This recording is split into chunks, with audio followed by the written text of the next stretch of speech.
Was really interested to watch an interview of the former ambassador, US ambassador to the EU during Barack Obama's time. And he absolutely made it clear that Donald Trump wants to destroy the EU. And if the EU is destroyed, that is really, really going to be bad news for all of us who live in Europe, because it is the EU that has kept peace for all of these years since the end of World War II. And it was brought in to ensure that there was peace. It is the most successful peace project in the world ever. And that Donald Trump wants to destroy it really should be a massive wake-up call for everybody who enjoys the peace and prosperity that we have enjoyed in this part of the world since the last war. Donald Trump wants to destroy the European Union. He said so. And more importantly, he thinks he can do it. It beggars belief that Keir Starmer is trying to get a trade deal with Donald Trump. Yes, of course, we have to have or try to have some form of a relationship with Donald Trump. But thinking that there's going to be an answer to our problems with a trade deal is just wrong-headed, wrong thinking. We need to expedite getting relations back with our friends and partners and working together, because the divide and conquer plan is working. Brexit was part of that plan to divide and conquer Europe. Without Brexit, it is highly unlikely that Vladimir Putin would have invaded Ukraine. He considers the EU at best a commercial competitor and an enemy. And well beyond that, he said many times he thought that there should be many more Brexits and that the EU should split. Donald Trump is looking to withdraw from NATO, and we are in a vulnerable position with an aggressive dictator who wants to take back what the Soviet Union had, potentially more. How do we know? Perhaps he wants to control all of Europe. How do we know? And we really should take these threats seriously.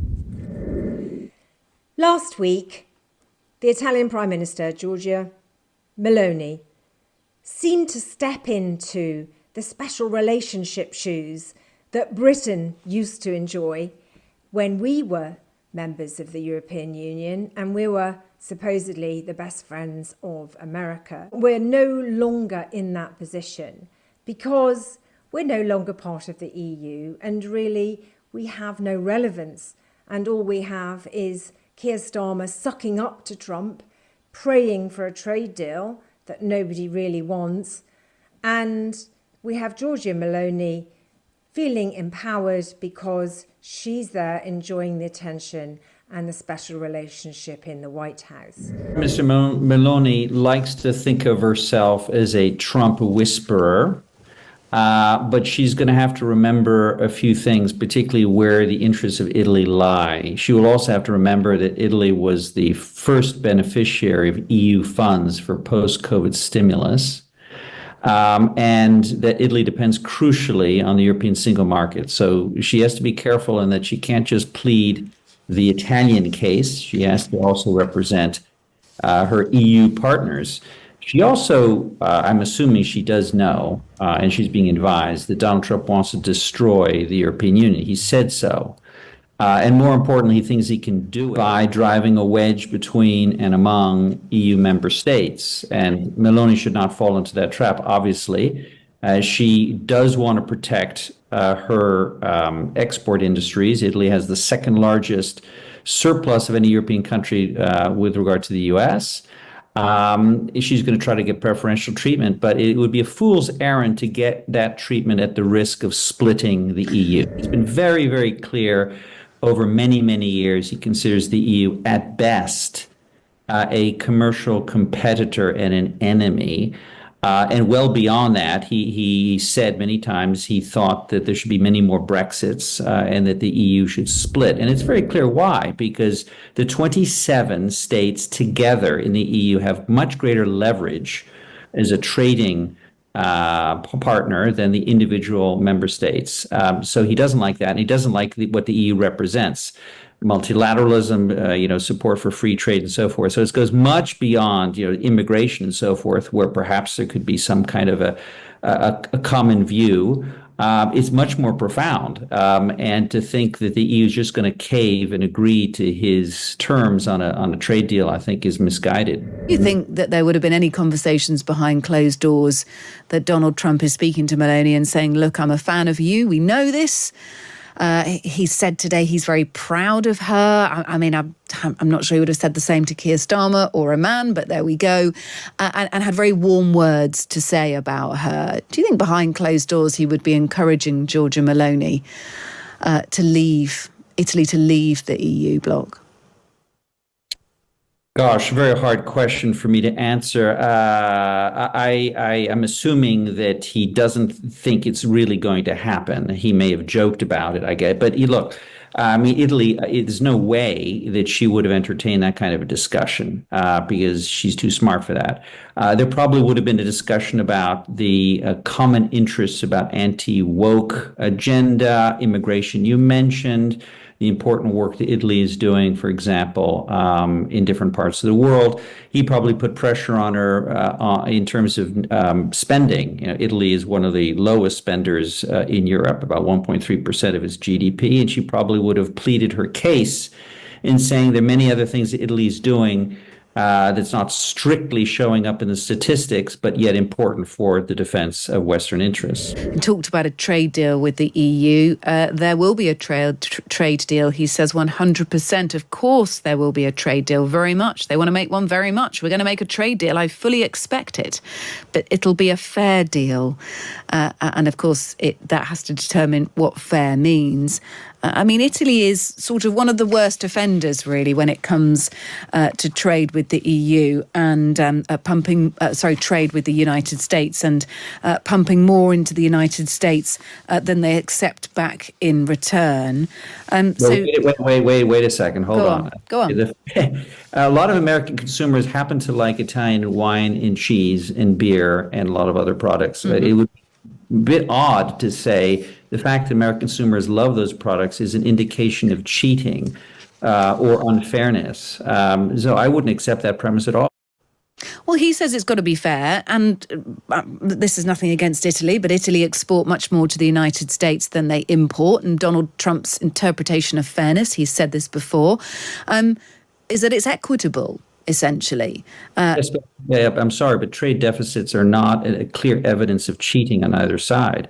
The average tariffs, and remember, Italy doesn't set the tariffs, the external tariffs, the EU does. The average tariffs are actually quite low, with some tariff peaks, but on average about 3.5%. So this is not the issue. The issue is American consumers happen to like a lot of Italian products, including fashion. And by the way, Italy buys a lot from the United States. Yes, it is a massive surplus and growing. But again, trade deficits are an indication of not of cheating, but of, I would say, macroeconomic imbalances and the fact that it isn't. I'm not saying Italy's cheating. I'm just noting that Donald Trump wants to make this fair. Actually, what he also says he wants to do is he wants Americans to drink wine from America, from California, rather than from Italy. So he's sort of wanting two things here. He's wanting it to be fair, and he's saying, well, if you put a tariff on us, then we'll put a tariff on you. But what his ultimate aim is, he says, is that Americans are drinking no Italian wine at all. Yeah, well, my point is it has nothing to do with fairness. I'm rather old-fashioned. I happen to think that consumers should be given the freedom to choose whether they want to have a very nice Napa wine. I've nothing against very, very fine U.S. wines, or whether they choose Italian wines. That's the meaning of a free and open trade. If we take a more reflective look at how Donald Trump might handle talk of a trade deal, how far up the list do you think the EU is in terms of priority on a deal? It should be very high. I mean, look, already the EU has tabled the elimination of industrial goods tariffs. By the way, that already happened in 2018. It's been on the table. When I was in office, we were already trying to negotiate the phased elimination of all tariffs on industrial goods. I say industrial goods because agricultural goods are far, far more sensitive on both sides. And an important point here that Donald Trump never discusses, not surprisingly, is that the U.S. has a lot of protectionist laws on its books. I can go through a very, very long list, but I don't want to bore your listeners. It affects maritime commerce, it affects our public procurement markets, and it affects our airlines and many other areas. So, the EU has many protectionist laws, absolutely, but they have plenty of company, and so do we. Look, the EU has a lot of protectionist laws on its books, of course, and I have scars on my back because I try to eliminate some of them in agriculture, but the US does as well, as I was saying in the last bit, in public procurement, maritime commerce, involving telecoms. And so, Donald Trump never mentioned this, but this is a negotiation that will necessarily be very, very complex, particularly in agriculture, because this affects, raw cultural issues on both sides of the Atlantic. For Europeans, food and wine is about culture. It's historic. It is part of what the Europeans are.